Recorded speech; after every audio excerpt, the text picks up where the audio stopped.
हर स्त्री जानती है कि उसके भीतर एक जीवन आकार ले रहा है, पर बहुत कम स्त्रियां ये महसूस कर पाती हैं कि वे केवल शरीर नहीं रच रही, वे एक विचार गढ़ रही हैं, एक दृष्टि, एक भविष्य, एक युग की नींव रख रही हैं। जिस गर्भ को वो धारण कर रही है वो कोई खाली स्थान नहीं, वो चेतना का मंदिर है, जहां उसका हर विचार, हर भावना, हर स्पर्श एक शिल्पकार की तरह उस आत्मा को आकार दे रहा है जो जन्म लेने वाली है।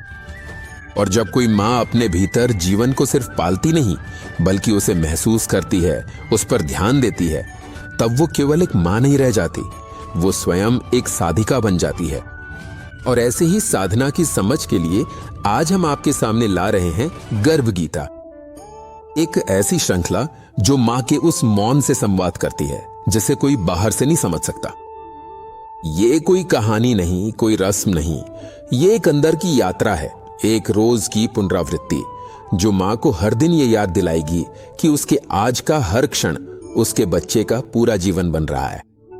और इसलिए जरूरत है कैसी आवाज की जो केवल नियम न बताए बल्कि दिशा दे, और वो आवाज हर मां के भीतर से ही निकलती है।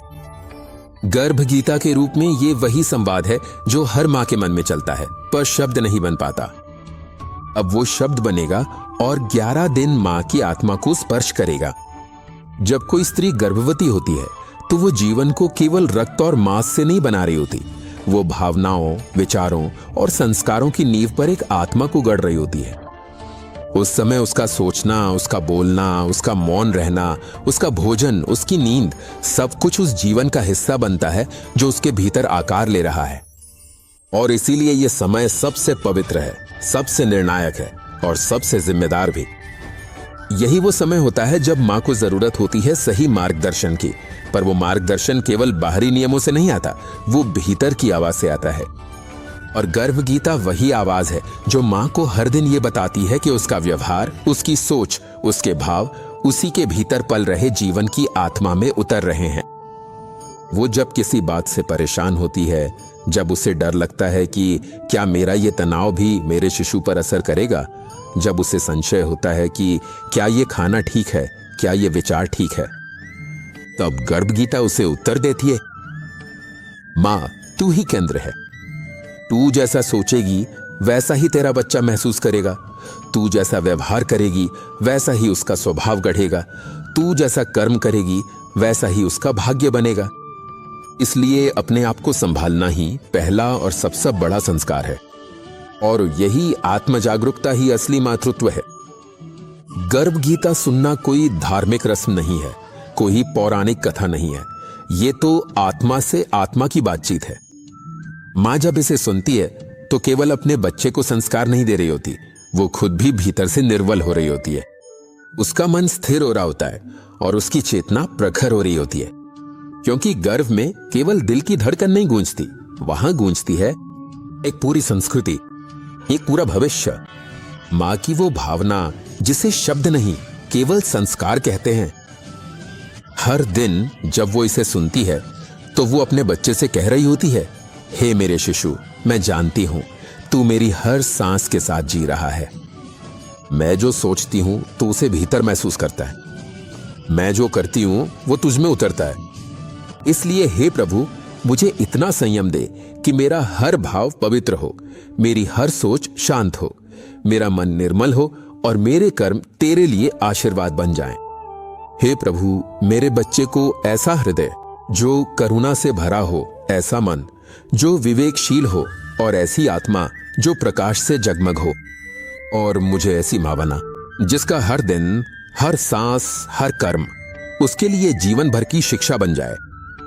जब कोई मां कुछ अच्छा करती है, किसी भूखे को खिलाती है, किसी दुखी को सहारा देती है या बस मुस्कुराकर किसी को अपनापन दे देती है, तो बाहर की दुनिया में चाहे कुछ बदले या ना बदले, पर भीतर उसकी कोख में एक हल्की सी रोशनी जग जाती है, एक कंपन उठता है जो शब्द नहीं होता, लेकिन गर्भ में पल रहा जीवन उसे पूरे अस्तित्व से महसूस करता है। शिशु मां की धड़कन नहीं सुनता, वो उसका मन सुनता है। वो मां की उंगली नहीं पकड़ता, वो उसका स्वभाव पकड़ता है। मां का स्पर्श शरीर को छूता है, पर मां का स्वभाव आत्मा में उतरता है। और जब मां हर दिन क्रोध में हो, चिल्लाए, उलझनों से भरी हो, तो वही ऊर्जा जैसे गर्भ के भीतर पानी में फैली लहर बन जाती है जो शिशु की मनोभूमि को छू लेती है। वो बच्चा बोल नहीं सकता, पर हर भाव को बुन रहा होता है, हर डर को पकड़ रहा होता है, हर शब्द को चुपचाप भीतर संग्रह कर रहा होता है। मां सोचती है मेरी चिंता मेरी है, पर नहीं, वो चिंता अब दो लोगों की होती है। मां जब गुस्से में बोलती है तो वो सिर्फ शब्द नहीं कह रही होती, वो अपने शिशु की आत्मा में पहली भाषा डाल रही होती है।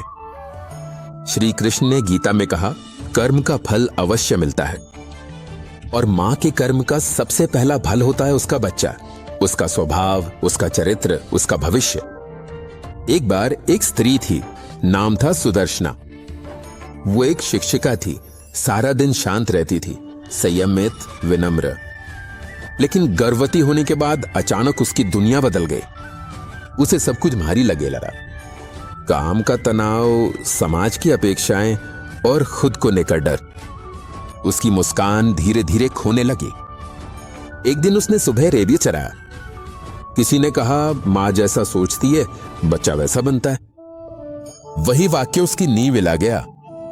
उसने उसी क्षण अपने गर्भ पर हाथ रखा और आंखें मूंदी और कहा, बेटा, आज से मां मुस्कुराएगी ताकि तू भी भीतर मुस्कुराना सीख सके। उस दिन से सुदर्शना ने कोई बड़ा बदलाव नहीं किया। उसने बस अपने हर छोटे कर्म में करुणा और शांति जोड़ दी। सुबह प्रार्थना करने लगी, रास्ते में मिलने वालों को नम्रता से देखने आई। हक कर बैठने के बजाय वो कुछ अच्छा पढ़ने लगी। हर दिन वो अपनी कोख से बात करते, कहती, बेटा, आज मैंने किसी को माफ किया ताकि तू भी सीख कि क्षमा ही सबसे बड़ा धन है। 9 महीने बाद जब उसका पुत्र जन्मा तो उसकी आंखों में कुछ विशेष था। वो रोया नहीं, बस मां की ओर देखकर हल्की सी मुस्कान दी। धीरे धीरे बड़ा हुआ, दूसरों की मदद करता, सरलता से बात करता, हर किसी से जुड़ता। लोग कहते ये बच्चा खास है, लेकिन सुदर्शना जानती थी ये कोई चमत्कार नहीं, ये उसकी हर सुबह का फल है। मां जब विनम्रता से बोलती है, बच्चा उसी स्वभाव में सांस लेना सीखता है। मां जब सेवा करती है, बच्चा भीतर दयालुता का बीज ले आता है। मां जब मौन में मुस्कुराती है, बच्चा भीतर से स्थिरता को चुनता है। गर्भ कोई रहस्यमय कोठरी नहीं, वो खुली किताब है जहां मां की हर हरकत उस किताब की अगली पंक्ति बन जाती है। और यही संस्कार जब कई महीने रोज रोज लिखे जाते हैं, तब वो शिशु जन्म नहीं लेता, वो संस्कार बन के जन्मता है। हे प्रभु, मुझे हर दिन याद दिलाओ कि मैं जो भी कर रही हूं वो किसी एक क्षण का निर्णय नहीं, वो एक आत्मा की रचना है। मेरे विचार उसके व्यक्तित्व में उतरेंगे, मेरी थकान उसका आत्मबल बना सकती है, मेरा डर उसका संकोच बन सकता है, और मेरी मुस्कान उसका आत्मविश्वास। हे प्रभु, मुझे ऐसा जीवन दो जिसे जीते हुए मेरा बच्चा कभी ये कहे, मेरी मां ने मुझे केवल जन्म नहीं दिया, उसने मुझे जीना सिखाया। क्योंकि मां का हर विचार ऊर्जा होता है, और वो ऊर्जा केवल शरीर नहीं बनाती, वो आत्मा को आकार देती है। इसलिए जब मां हर सुबह उठकर अपने गर्भ पर हाथ रखती है और कहती है, बेटा, आज मैं प्रेम सोचूंगी, आज मैं क्षमा करूंगी, आज मैं मुस्कुराऊंगी, तो वो केवल एक संकल्प नहीं होता, वो एक युग का बीज होता है जो उसके भीतर चुपचाप आकार ले रहा होता है। हर सुबह एक मां जब आंखें खोलती है तो वो केवल दिन की शुरुआत नहीं कर रही होती, वो अपने बच्चे के लिए एक नया विचार, एक नया भाव, एक नई ऊर्जा का बीज बो रही होती है। वो दिन कोई साधारण दिन नहीं होता, वो एक मौन पत्र की तरह होता है जो उस आत्मा को समर्पित होता है जो अभी जन्म नहीं ले सकी, पर मां के हर स्पंदन को भीतर समेट रही है। अगर मां उस दिन आभार में जीती है, हर छोटी चीज के लिए धन्यवाद महसूस करती है, तो बच्चा विनम्रता सीखता है। अगर मां भरोसे से भरपूर हो, अपने भीतर स्थिर हो, तो बच्चा आत्मविश्वास को सहजता से अपना लेता है। अगर मां क्षमा को अपनाती है, बीते हुए को पीछे छोड़ना जानती है, तो वही गुण रिश्तों की नींव में उतर जाता है। गर्भ कोई कल्पना नहीं, वो बगीचे की तरह होता है जहां विचार बीज बनते हैं और भावनाएं जल बनकर उन्हें सींचती है। और वर्षों बाद जब जीवन पनपता है तो हमें पता चलता है कि ये सब उस दिन शुरू हुआ था जब मां ने पहली बार भीतर से कुछ सोचना शुरू किया था। है मेरे शिशु, मैं जानती हूं तू शब्द नहीं समझता, पर मैं जो भी सोचती हूं वो तुझे अनुभव होता है। मैं जिस बात पे मौन रहती हूं वो तुझे संकेत बनकर छूटती है। इसलिए आज मैं तुझसे वादा करती हूं, मैं अपने विचारों को इतना पवित्र रखूंगी कि तू जब जन्मे तो तुझे जीवन की शुरुआत में ही प्रकाश का अनुभव हो। मैं डर, दुख और भ्रम को धीरे धीरे छोड़ दूंगी ताकि तू भीतर से निर्मल रह सके, क्योंकि मुझे अब यह समझ आ गया है कि मेरी सोच ही तेरे जीवन की दिशा बनने जा रही है। जब कोई आत्मा गर्भ में आती है तो वो केवल मां से नहीं जुड़ती, वो पूरे वातावरण से जुड़ती है। वो हर ध्वनि को सुनती है जो घर की दीवारों से टकराती है, हर ऊर्जा को महसूस करती है जो परिवार के रिश्तों में बहती है। हर मुस्कान, हर शिकायत, हर आशीर्वाद, हर ऊंचा स्वर, वो सब कुछ उस चेतना तक पहुंचता है जो अभी मौन है लेकिन पूरी तरह सजग है। मां उसकी पहली गुरु होती है, लेकिन उसका पहला संसार वो घर होता है जहां वो अब भी दिखाई नहीं देती, और सब कुछ चुपचाप अनुभव करती है। घर में अगर नम्रता है, करुणा है, तो वो प्यार की तरह स्पंदित होती है, और शिशु को यह भाव बिना किसी शिक्षा के मिल जाता है। लेकिन अगर घर में तकरार है, ताने हैं, खिंचाव है, तो वो भी उसी तरह उसकी आत्मा में उतर जाता है। गर्भ का पोषण केवल भोजन से नहीं होता, वो भावों से होता है, शब्दों से होता है, ऊर्जा से होता है।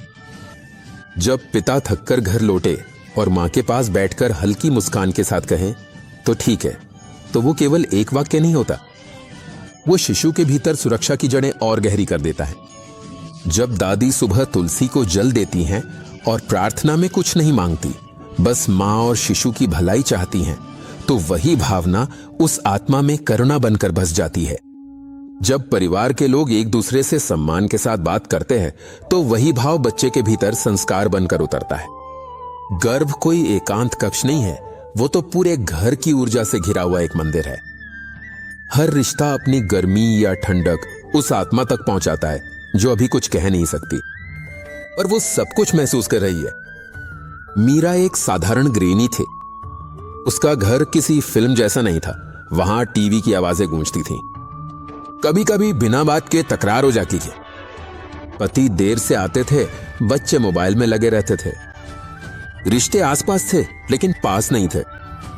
मीरा गर्भवती, उसने किसी से कुछ नहीं कहा, न कोई शिकायत, न कोई इशारा। और एक रात जब घर में बहस हो रही थी और वो चुपचाप अपने कमरे में थी, उसका हाथ पेट पर था, आंखें भरी हुई थीं, और उसने बिना किसी को सुनाए बस एक वाक्य कहा, मैं तो चुप हूं, लेकिन मेरा बच्चा तो सब सुन रहा है।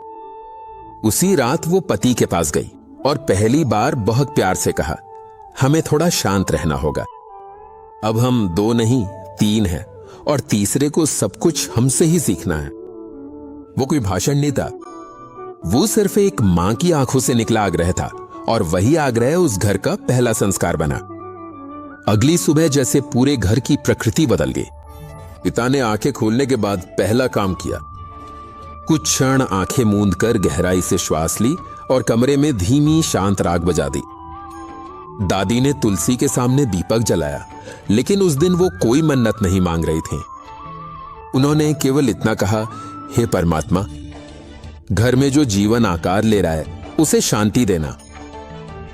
घर के स्वर अब बदले हुए थे, जैसे दीवारों ने ऊंची आवाजों को पी लिया हो। बातें अब धीमे लहजे में होती थी और हंसी अब तेज नहीं मधुर हो चली थी। जब शिशु का जन्म हुआ तो हर कोई उसकी आंखों में देखता और पूछता, ये बच्चा इतना शांत क्यों है?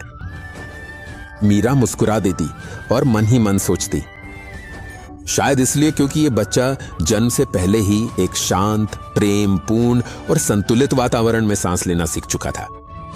मां जब अकेली नहीं होती, जब उसका साथ देने वाला कोई होता है, तो उसका आत्मबल कई गुना बढ़ जाता है। जब पिता गर्भ पर हाथ रखकर कहता है, मैं तेरा इंतजार कर रहा हूं, तो ये वाक्य हवा में नहीं जाता, वो गर्भ में पल रही आत्मा को छूता है। जब घर में छोटे छोटे संस्कार रोज निभाए जाते हैं, जैसे भोजन से पहले मौन, बड़ों को देखकर आदर से आंखें झुका देना, किसी से मिलने पर नम्र शब्दों का प्रयोग, तो ये सब बच्चे के लिए कोई पाठ नहीं बल्कि पहली गूंज बनते हैं जो उसकी आत्मा में अमिट छाप छोड़ देते हैं। बच्चा बहुत कुछ भूल सकता है, लेकिन जो उसने गर्भ में महसूस किया वो कभी नहीं भूलता। वो उसे जाने अनजाने हर निर्णय में साथ लेके चलता है। हे प्रभु, जहां कोई आत्मा आकार ले रही है वहां ऐसा वातावरण बना देना कि हर वाणी संयमित हो, हर विचार निर्मल हो और हर व्यक्ति इतना सजग हो जाए कि उस बच्चे को ये लगे, मैं किसी सामान्य घर में नहीं, किसी तपस्थली में जन्मा हूं। मां को ऐसा सहयोग मिलना चाहिए कि वो अकेली ना रहे बल्कि अपनी ममता को एक शक्ति की तरह जिए, और जब वो अपनी कोख को स्पर्श करे तो उसे केवल शरीर ना लगे, वो उसे एक पवित्र कर्म भूमि की तरह महसूस करे। जब श्री कृष्ण ने अर्जुन से कहा था कर्म कर, फल की चिंता मत कर, तो वो केवल रणभूमि की बात नहीं कर रहे थे, वो हर उस जीवन भूमिका की बात कर रहे थे जहां कर्म, सेवा और त्याग का मिलन होता है। और जब कोई स्त्री मां बनती है तो वो केवल शरीर नहीं बदल रही होती, वो जीवन निर्माण का सबसे बड़ा कर्म कर रही होती है। अब उसका हर काम, चाहे वो रसोई में हो या चुपचाप झूला झूला रही हो, सब कुछ उसके शिशु की आत्मा में एक बीज की तरह बस रहा होता है। मां जब किसी की सेवा बिना शोर के करती है, बच्चा त्याग को पहचानता है। मां जब थकान के बावजूद मुस्कुराती है, बच्चा सहनशीलता सीखता है। मां जब हर सुबह फिर से नई शुरुआत करती है, बच्चा नयापन और धैर्य को आत्मा में समाहित करता है। गांव में एक स्त्री थी, रमा। उसका घर छोटा था, साधन सीमित थे और जीवन साधारण, पर उसका मन विशाल था। वो रोज कोई ना कोई सेवा करती, कभी किसी पड़ोसी को खाना पहुंचा देती, कभी मंदिर की सीढ़ियों पर चुपचाप दीप जला आती, कभी बिना कहे किसी उदास चेहरे को गले से लगा लेती। और ये सब उसने तब भी जारी रखा जब वो गर्भवती थी। किसी ने उससे पूछा, तुम इतना करती हो, कभी थकती नहीं? उसने बस मुस्कुराकर कहा, मेरे भीतर एक आत्मा पल रही है और मैं चाहती हूं कि वो देखे, सेवा थकावट नहीं, जीवन की सबसे बड़ी सच्चाई है उसका। बच्चा जब बड़ा हुआ तो डॉक्टर बना, पर केवल पेशे से नहीं, हृदय से भी। वो कभी किसी जरूरतमंद मरीज को पैसे के कारण रोता नहीं छोड़ता, कभी किसी अकेले बुजुर्ग की सेवा से पीछे नहीं हटता। लोग कहते हैं इसमें इतनी संवेदनशीलता कहां से आई, और मां बस आंखें मूंद कर सोचती, शायद तब जब मैंने उसे ये सब बोलकर नहीं जीकर दिखाया था। मां जब बिना कहे किसी की पीड़ा में साथ बैठ जाती है, बच्चा संवेदनशीलता को आत्मा में उतार लेता है। मां जब अपनी थकावट को अपनों की मुस्कान से हल्का कर लेती है, बच्चा समर्पण की शक्ति को समझ जाता है। मां जब मौन रहकर प्रेम करती है तो बच्चा शांति को जीवन का मूल समझता है। गर्भ कोई सूनी कोठरी नहीं, वो तो ब्रह्मांड के सबसे गूढ़ संस्कारों की पाठशाला है, जहां मां बिना किताब, बिना शब्द, बिना उपदेश जीवन के सबसे सुंदर पाठ पढ़ा रही होती है। जब कोई मां बिना शिकायत किए एक सामान्य सा काम भी प्रेम से करती है, तो वो अपने बच्चे को यह सिखा रही होती है कि कोई भी कार्य छोटा नहीं होता। वो ये नहीं कहती, पर उसकी आत्मा से निकलती वो ऊर्जा शिशु के भीतर ये भाव अंकित कर देती है कि हर कर्म यदि श्रद्धा से किया जाए तो वही पूजा बन जाता है।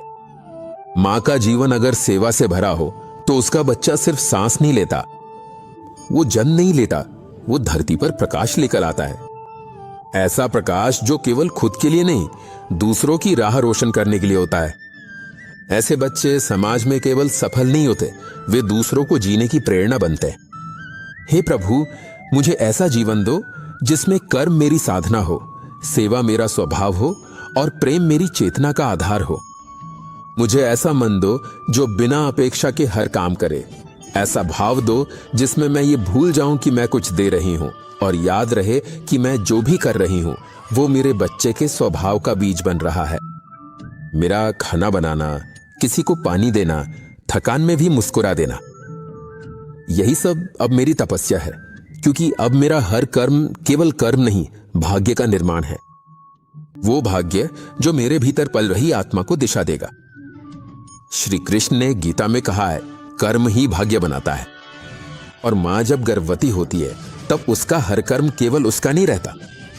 उसका हर विचार, हर निर्णय, हर स्पंदन उस आत्मा तक पहुंचता है जो अभी बोल नहीं सकती पर गहराई से सब कुछ अनुभव कर रही है। मां कैसे उठती है यही बच्चे को जीवन की शुरुआत सिखाता है। मां क्या खा रही है यही शिशु को संयम सिखाता है। मां किससे कैसे बोल रही हैं यही बच्चे को भाषा की भावना देता है। मां किसके लिए समय निकाल रही है यही सिखाता है कि संबंध किसे कहते हैं। मां जब सुबह ध्यान करती है तो बच्चा भीतर से स्थिरता और शांति को आत्मसात करता है। मां जब क्षमा करती है तो बच्चा भीतर से कठोरता को छोड़कर करुणा से भरने लगता है। मां जब सत्य और प्रेम से बोलती है तो बच्चा बिना बोले वो भाव महसूस करने लगता है। मां जब थककर भी मुस्कुराती है तो बच्चा संघर्ष में भी संतुलन ढूंढना सीख जाता है। संध्या एक बैंक में काम करती थी। समय सीमित था, जिम्मेदारियां भारी थीं। लेकिन जब वो गर्भवती हुई तो उसने एक संकल्प लिया। चाहे दिन कितना ही कठिन क्यों न हो, वो हर दिन अपने शिशु के लिए कुछ अच्छा जरूर करेगी। कभी वो ऑफिस से लौटकर एक सुंदर कहानी पढ़ती, कभी 5 मिनट आंखें मूंदकर गर्भ पर हाथ रख देती और कहती, बेटा आज मैंने एक नया भाव सीखा है, चलो तुम भी इसे भीतर महसूस करो। कभी वो किसी जरूरतमंद को मदद भेज देती और गर्व से कहती, आज सेवा का बीज बोया है। धीरे धीरे ये उसका अभ्यास बन गया।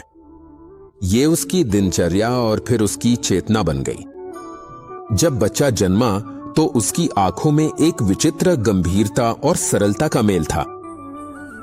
वो छोटा था लेकिन जैसे उसके भीतर बहुत कुछ पहले से संचित था। उसकी हर क्रिया में विनम्रता, सेवा और सहजता झलकती थी, जैसे वो आत्मा जन्म से नहीं बल्कि पहले से तैयार होकर आई हो। संध्या जानती थी मैंने उसे कुछ सिखाया नहीं, मैंने सिर्फ जिया और उसने सब कुछ आत्मा में समेट लिया। मां जैसी भाषा बोलती है, बच्चा वैसे ही भावों से दुनिया से संवाद करना सीखता है। मां जैसा व्यवहार करती है वही उसकी प्रतिक्रियाओं का स्वभाव बनता है। मां जैसा सोचती है वही विचार उसकी चेतना में पहली सीख बन जाते हैं। मां जीवन की मुश्किलों से जैसे जूझती है, बच्चा वैसा ही जूझना सीखता है। कभी मां सोचती है, मैं तो बस घर के छोटे छोटे काम कर लियो, क्या ये कोई बड़ा फिल्म है? लेकिन उसे ये नहीं दिखता कि वही छोटे काम एक बड़ी आत्मा के निर्माण की नींव रख रहे हैं। वहीं झाड़ू लगाना, वहीं साधे कपड़े धोना, वहीं समय पर खाना बनाना, ये सब छोटे नहीं, ये उसकी साधना के हिस्से हैं। और वही साधना एक दिन संतान के स्वभाव, दृष्टि और मूल्य बन जाती है। हे प्रभु, मुझे इतनी समझ दे कि मैं इन साधारण कर्मों को भी एक ईश्वर की पूजा की तरह कर सकूं, क्योंकि अब मैं जो भी कर रही हूं वो केवल मेरी दिनचर्या नहीं, वो मेरे बच्चे के भीतर संस्कार का मंदिर बन रही है। मुझे ऐसा बनाओ कि मेरे जीवन को बोलने की जरूरत ही न पड़े, सिर्फ मेरा कर्म ही मेरे शिशु के लिए सबसे सुंदर पाठ बन जाए। अब जब 9 महीने का ये अद्भुत और अलौकिक सफर अपने अंतिम पड़ाव पर आ गया है, तब एक मां की आत्मा में एक गूंज उठती है, एक अंतिम स्पंदन जो शब्दों में ढलना चाहता है। जन्म से पहले का ये मौन संवाद वो कहना चाहती है अपने उस शिशु से जो अभी गर्भ में है लेकिन उसकी हर धड़कन को समझता है। हे मेरे प्रिय, अब तो इस संसार की खुली हवा में सांस लेने को तैयार है, पर उससे पहले मैं तुझसे कुछ कहना चाहती हूं, कुछ ऐसा जो सिर्फ मां कह सकती है और सिर्फ बच्चा सुन सकता है। तू जब मेरे भीतर था, मैं केवल एक स्त्री नहीं है, मैं एक साधिका बन गई। मेरे हर विचार में तू था, मेरी हर भावना तुझ तक पहुंचती थी। मैंने जब किसी को क्षमा किया तो भीतर तुझसे कहा, बेटा तू भी क्षमा का महत्व समझे। जब मैंने किसी की मदद की तो सोचा तू भी जीवन में दयालु बने।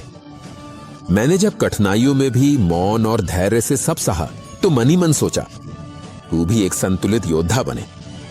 मेरे जीवन का हर पल जैसे किसी पवित्र शास्त्र की तरह हो गया।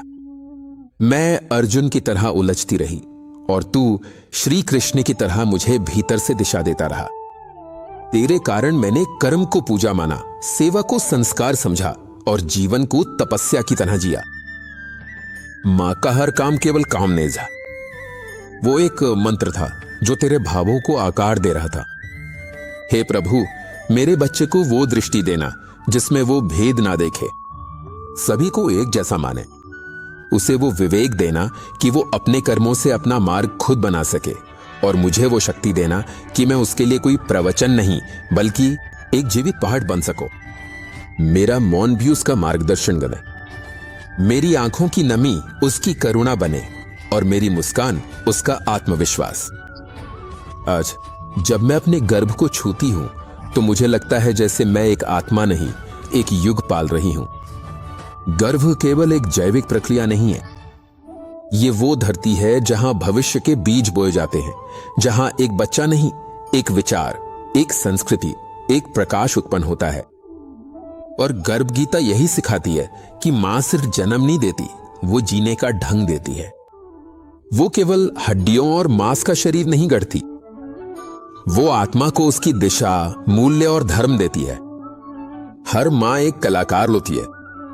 वो जब चुपचाप किसी को खाना परोसती है तो वो दया का रंग भरती है। वो जब थककर भी मुस्कुरा देती है तो आत्मा में सहनशीलता की लकीर खिंचती है।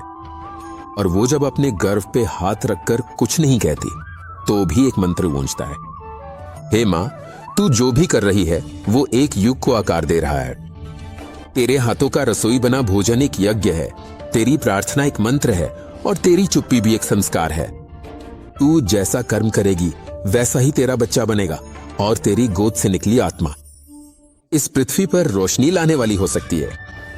इसलिए हर दिन इस श्रद्धा से जियो जैसे ईश्वर ने तुझे एक युग का निर्माण सौंपा है, क्योंकि तू सिर्फ एक मां नहीं, तू भविष्य की दिशा है।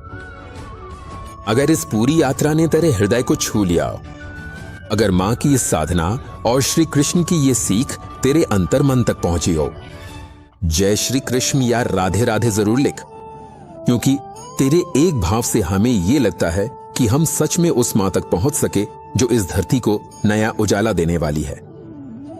अगर मां और श्री कृष्ण की ये बातें आपके अंतर मन तक पहुंची हो और आपको लगे कि ऐसी गहराई हर मां तक पहुंचनी चाहिए, तो इस संदेश को जरूर साझा करें।